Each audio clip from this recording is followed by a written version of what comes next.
Hello दोस्तों, kidney donors की lifestyle कैसी होती है, आज इस बारे में बात करेंगे। अक्सर लोग इस इशू को ज़्यादा सोचते नहीं है। ज़्यादातर लोग इस तरह की बातों को सोचते हैं या लोग भी इस तरह की बातें फैलाते हैं कि भगवान ने हमें 2 किडनियाँ फालतू में दी है, एक किडनी से ही काम चल जाता है, दूसरी किडनी पूरी तरह से वेस्ट है, तो अगर हम एक किडनी को डोनेट कर भी देंगे तो कोई फर्क नहीं पड़ता। लेकिन ये ऐसा नहीं है। कई इंपॉर्टेंट इश्यूज है जो आते हैं किडनी डोनर की लाइफ में भी और किडनी रेसिपिएंट की लाइफ में भी। किडनी रेसिपिएंट से संबंधित इश्यूज हमने एक अलग वीडियो में बात करे हैं। आज हम किडनी डोनर के क्या इश्यूज आते हैं, यानी किसने किडनी डोनेट किए उसकी लाइफ में क्या इंपॉर्टेंट इश्यूज आते हैं, उस पर बात करेंगे। टॉपिक इंपॉर्टेंट है, इसलिए एंड तक देखिएगा। टॉपिक पर जाने से पहले जो लोग हमारे चैनल पर नए हैं उन्हें रिक्वेस्ट करूँगा कि चैनल को सब्सक्राइब करें, वीडियोस को लाइक करें, शेयर करें, फॉलो करें, कमेंट करें, पूरा देखें। चलिए शुरू करते हैं इंपॉर्टेंट वीडियो।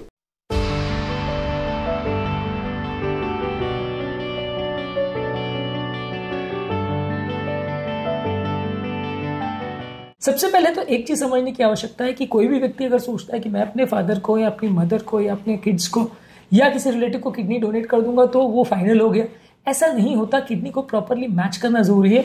आपके रिलेटिव को भी आप किडनी तभी डोनेट कर सकते हो जब आपका एंटीजेनिक स्ट्रक्चर, जिसे HLA मैचिंग कहते हैं, ये लगभग उससे सिमिलर हो। ये अगर सिमिलर नहीं है, आपके ब्लड टेस्ट, आपकी ओवरऑल इमेजिंग एनालिसिस, ये सारी चीजें जब तक प्रॉपर फिट नहीं हो पाती, आपका प्रॉपर मेडिकल इवैल्यूएशन नहीं हो जाता, तब तक ये नहीं माना जा सकता कि आप दूसरे व्यक्ति को डोनेट कर सकते हो। इसमें खाली सिर्फ इमोशनल एस्पेक्ट पर सोचना कि क्योंकि मैंने डिसाइड कर लिया मैं किडनी डोनेट कर दूंगा, वैसा सोचना गलत है। आपको प्रॉपर मेडिकल इवैल्यूएशन की जरूरत होगी। एक तो ये कि आपकी किडनी सामने वाले को सूट होगी या नहीं, वो असेस करना पड़ेगा, और दूसरा आप किडनी डोनेट करने के लिए सूटेबल भी हो या नहीं, ये भी देखना पड़ेगा। कई बार जो किडनी डोनेट कर रहा होता है उसको इतनी ज्यादा बीमारियां होती है, इतनी ज्यादा प्रॉब्लम होती है कि वो डोनेट कर ही नहीं पाता है। तो इसलिए एक सिंपल डिसीजन मेकिंग इसमें नहीं है, बहुत सारे एस्पेक्ट्स को इसमें ध्यान रखना पड़ता है। उसके बाद डिसाइड होता है कि कोई व्यक्ति किडनी डोनेट कर सकता है या नहीं। डोनेशन करने का डिसीजन लेने वाले लोगों को अक्सर ये हिदायत दी जाती है कि वो रेगुलर एक्सरसाइज करें, बैलेंस डाइट लें, ताज़ा फल सब्जी वगैरह ज़्यादा लें, हार्मफुल बिहेवियर जैसे स्मोकिंग, ड्रिंकिंग, टोबैको चूइंग, ये सारी चीज़ें नहीं करें, कोई एग्रेसिव एडवेंचर एक्टिविटीज़ या इस तरह की चीज़ें नहीं करें जब तक ये प्रोसीजर कंप्लीट ना हो जाए।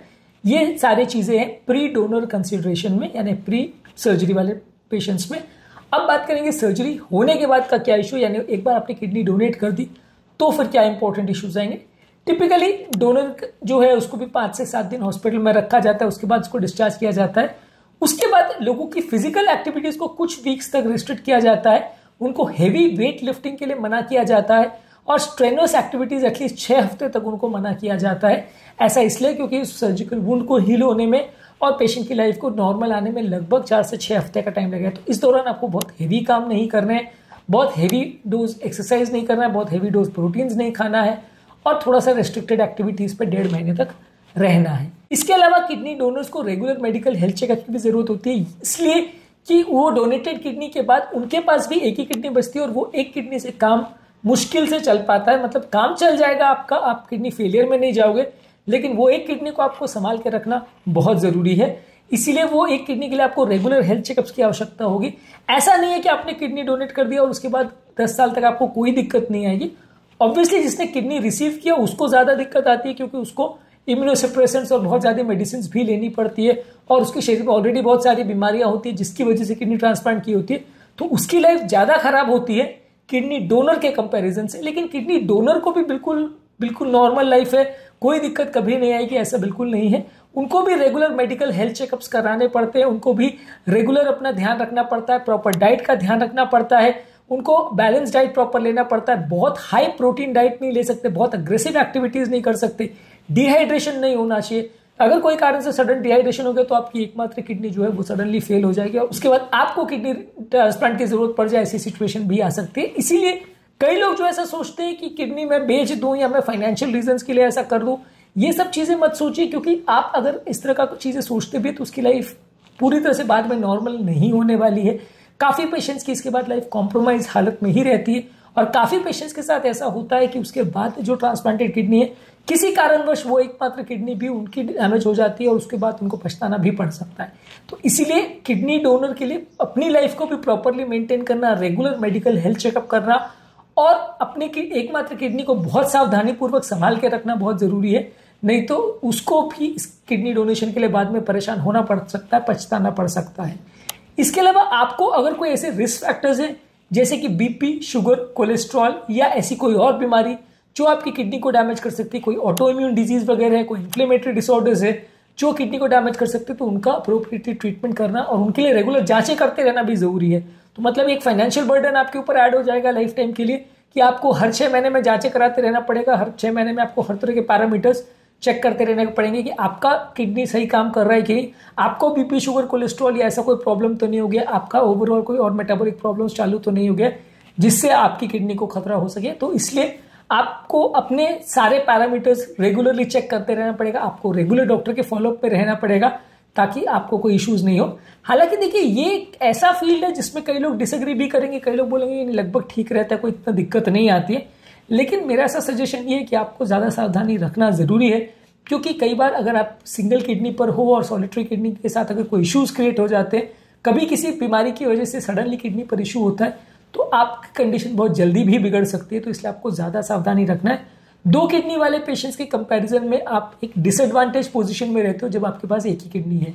इसके अलावा आप कोई व्यसन नहीं कर सकते। कई लोग का ऐसा भी रहता है कि किडनी डोनेशन के बाद अगर पहले से उनके कोई व्यसन रहते तो वो चालू कर लेते हैं। स्मोकिंग, ड्रिंकिंग, अल्कोहल ये पूरी तरह से बंद रहेगा, नहीं तो आपकी किडनी डैमेज हो सकती है। इसके अलावा कोई भी ऐसी मेडिसिन जैसे पेन किलर्स, स्टेरॉइड्स या कुछ ऐसी मेडिसिन जो किडनी पर नेगेटिव इफेक्ट कर सकती है, वो आपको बहुत संभल के लेना है या नहीं लेना है। कई बार मेडिसिन के साइड इफेक्ट्स की वजह से भी किडनी डैमेज हो सकती है, तो उसका विशेष ध्यान रखने की जरूरत है।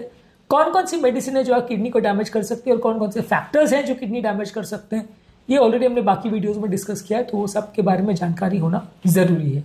प्रॉपर पेशेंट का एजुकेशन होना जरूरी है, क्योंकि कई बार डोनर्स इसको लाइटली लेते हैं कि हाँ हमने डोनेट कर दिया, बात खत्म, अब कोई दिक्कत नहीं है, पर ऐसा बिल्कुल भी नहीं है। डोनेशन के बाद की लाइफ के बारे में भी आपको प्रॉपर जानकारी हो, फिर आप एक इन्फॉर्म्ड डिसीजन ले सको कि हाँ डोनेशन मुझे करना है कि नहीं, वो जरूरी है। नहीं तो कई बार क्या पेशेंट एजुकेटेड ही नहीं होता, कुछ सोचे समझे बिना वो डोनेशन कर देते हैं। इसके अलावा आपको रेगुलर एक्सरसाइज करने की जरूरत है, लेकिन ओवर एक्सरसाइज नहीं करना है, बहुत अग्रेसिव एक्सरसाइज नहीं करना है, बॉडी को डिहाइड्रेट कर दे वैसी एक्सरसाइज नहीं करना है, बहुत बॉडी बिल्डिंग जैसी चीजें नहीं करनी है जिसमें आप बहुत हाई प्रोटीन्स ले रहे हो, वैसी सारी चीजें एक सिंगल किडनी वाले व्यक्ति के लिए नुकसानदायक हो सकती है। इसके अलावा जब आप प्रेगनेंसी कर रहे हो तो उस दौरान भी आपके डॉक्टर के साथ एक बार डिस्कस करना आवश्यक है, क्योंकि एटलीस्ट किडनी डोनेशन के बाद 6 से 12 महीने तक एडवाइस किया जाता है कि आप प्रेगनेंसी ना करो। हालांकि आप सिंगल किडनी पर प्रेगनेंसी प्लान कर सकते हो, लेकिन बहुत ज्यादा सावधानी रखना पड़ेगा, क्योंकि प्रेगनेंसी के दौरान आपकी एकमात्र किडनी पर ज्यादा लोड पड़ सकता है। इसके अलावा आपको डिहाइड्रेशन अवॉइड करना है, चाहे आप कोई स्पोर्ट्स खेल रहे हो, कोई इंपॉर्टेंट काम कर रहे हो, तो आपको लूज मोशन या वॉमिटिंग जैसी कोई प्रॉब्लम हो गई, या बहुत गर्मी में आप जा रहे हो, पसीना बहुत हो गया, सनस्ट्रोक हो गया, किसी भी सर्कमस्टांस में आपको डिहाइड्रेशन को अवॉइड करना है, नहीं तो आपकी वो एकमात्र किडनी सडनली कॉम्प्रोमाइज हो सकती है और वो फेल हो जाए तो फिर संभालना मुश्किल पड़ सकता है। साइकोलॉजिकल एस्पेक्ट्स की अगर बात करें तो थोड़ा सा साइकोलॉजिकल इमोशनल एस्पेक्ट इसके साथ होता है। ज्यादातर ऐसे लोगों को साइकोलॉजिकल काउंसलिंग की जरूरत पड़ती है, क्योंकि इस तरह के पेशेंट्स को कई बार किडनी डोनेशन के बाद भी प्रॉब्लम्स हो जाती है, उनको एंजाइटी और डिप्रेशन डेवलप हो जाता है डोनेशन करने के बाद। कई बार इस तरह के लोगों को प्रॉपर फैमिली और फ्रेंड्स का सपोर्ट मिलने की आवश्यकता होती है, ताकि वो अपनी प्रॉब्लम से निकल पाए और लॉन्ग टर्म उनको इश्यूज कंपैरेटिवली कम आए। इसके अलावा एक इंपॉर्टेंट और इशू है कि किडनी डोनेशन वाले पेशेंट्स को अपना प्रॉपर हेल्थ का इंश्योरेंस करवा के रखना चाहिए, क्योंकि फ्यूचर में उनको कभी भी किडनी रिलेटेड या दूसरी प्रॉब्लम ज्यादा आ सकती हैं। कुछ सॉलिटरी किडनी वाले पेशेंट्स को इंपॉर्टेंट बीमारियों में भी प्रॉब्लम्स आती है, इसको हमने अलग वीडियोस में डिस्कस किया है। इश्यूज ऑफ सॉलिटरी किडनी या सिंगल किडनी या पोस्ट ट्रांसप्लांट पेशेंट्स के जो इश्यूज हमने बात किया, उस पर जरूर हमारे वीडियोस चेकआउट करिएगा। पर आपको हेल्थ इंश्योरेंस जरूर करा के रखना चाहिए, क्योंकि आपका फ्यूचर में जो किडनी है उससे रिलेटेड कुछ प्रॉब्लम हो सकती है, लेकिन पर हाँ अपने इंश्योरेंस कंपनी को पहले से डिक्लेयर करके रखिए कि आपका ट्रांसप्लांट हुआ है, क्योंकि कई बार ट्रांसप्लांट वाले पेशेंट्स का प्रीमियम भी ज्यादा होता है और उनके टर्म्स और कंडीशंस भी ज्यादा स्ट्रिक्ट होते हैं, तो वो भी थोड़ा आपको देख के चलना पड़ेगा, क्योंकि आपने किडनी डोनेट किया लेकिन आपकी खुद की हेल्थ के लिए भी आपको फ्यूचर में फाइनेंशियल इश्यूज हो सकते हैं। इसके अलावा जब आप जॉब भी कर रहे हैं तो भी थोड़ा सा एक और इशू रह सकता है कि जब जॉब आप सर्जरी के लिए तो ठीक है आपको कुछ दिनों की छुट्टी लेनी पड़ेगी, वैसे तो कोई बड़ा इशू नहीं है, लेकिन लॉन्ग टर्म बारे में आपको ये सोच के चलना पड़ेगा कि आपकी किस तरह की जॉब है। अगर किसी व्यक्ति का बहुत ज्यादा अग्रेसिव ऑक्यूपेशन है, बहुत ज्यादा फील्ड वर्क है, लेबर टाइप का काम है, तो वो बड़ा मुश्किल होता है सिंगल किडनी के साथ। अगर कोई आदमी लेबरर है या मैनुअल लेबरर है, मेहनत का काम करता है, मजदूरी करता है, तो वो आदमी के लिए सिंगल किडनी कई बार कॉम्प्रोमाइज हो सकती है, क्योंकि उसमें सिंगल किडनी वाले व्यक्ति को एक तो उसको वैसे भी गरीब आदमी है तो फाइनेंशियल इश्यूज भी हो जाएंगे, अपनी किडनी के लिए बार बार जांच कराना भी मुश्किल होगा, और दूसरा अगर बहुत मजदूरी का काम कर रहे हैं तो कभी भी बॉडी के हीमोडायनेमिक्स चेंज हो सकते हैं, बॉडी डिहाइड्रेट हो सकती है, बहुत ज़्यादा स्ट्रेन की वजह से खाना पीना कॉम्प्रोमाइज भी हो सकता है।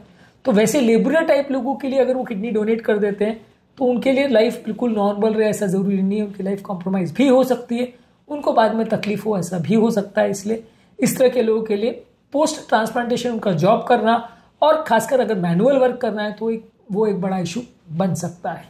तो आज के टॉपिक में हमने ये डिस्कस किया कि पोस्ट ट्रांसप्लांट व्यक्ति के लिए लाइफ पूरी तरह से नॉर्मल ऐसा कोई ज़रूरी नहीं है, उनकी लाइफ में भी कई तरह के इश्यूज आ सकते हैं, चाहे वो उनकी ओवरऑल एफर्ट टॉलरेंस संबंधित हो, उनके खान पान संबंधित या वजन संबंधित हो, या साइकोलॉजिकल एस्पेक्ट्स पर हो, या उनके जॉब या इंश्योरेंस संबंधित हो। सब चीज़ों में इंपॉर्टेंट इंप्लीकेशंस या इंपॉर्टेंट इश्यूज आ सकते हैं आपके किडनी डोनेशन के बाद भी। इसलिए आपको बिना सोचे समझे किडनी डोनेशन के लिए हाँ कर देना, ऐसा नहीं करना है। सारी चीज़ों को सोच समझ के फिर आप डिसाइड करें तो ज़्यादा अच्छा है। इसके बाद लाइफ पूरी तरह से नॉर्मल नहीं रहती, कई इंपॉर्टेंट रिस्ट्रिक्शंस रहते हैं, उनको भी पूरा समझना ज़रूरी है।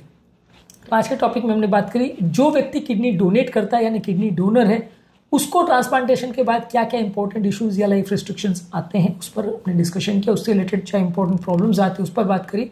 इसके अलावा किडनी ट्रांसप्लांट रेसिपिएंट को क्या इश्यूज आते हैं उसको हमने एक अलग वीडियो में डिस्कस किया है। पोस्ट ट्रांसप्लांट व्यक्ति की लाइफ कैसी होती है और सिंगल सॉलिटरी किडनी जिनका हो उनको कैसी हेल्थ की प्रॉब्लम्स आती है, खासकर हाइपरटेंशन संबंधित, वो सारे इश्यूज पर हमने बात करी है। इन सारी चीज़ों को हमारे चैनल पर जरूर देख लीजिएगा। टॉपिक एंड करने से पहले जो लोग हमारे चैनल पर नए हैं उन्हें रिक्वेस्ट करूँगा कि चैनल को सब्सक्राइब करें, वीडियोस को लाइक करें, शेयर करें, फॉलो करें, कमेंट करें, पूरा देखें।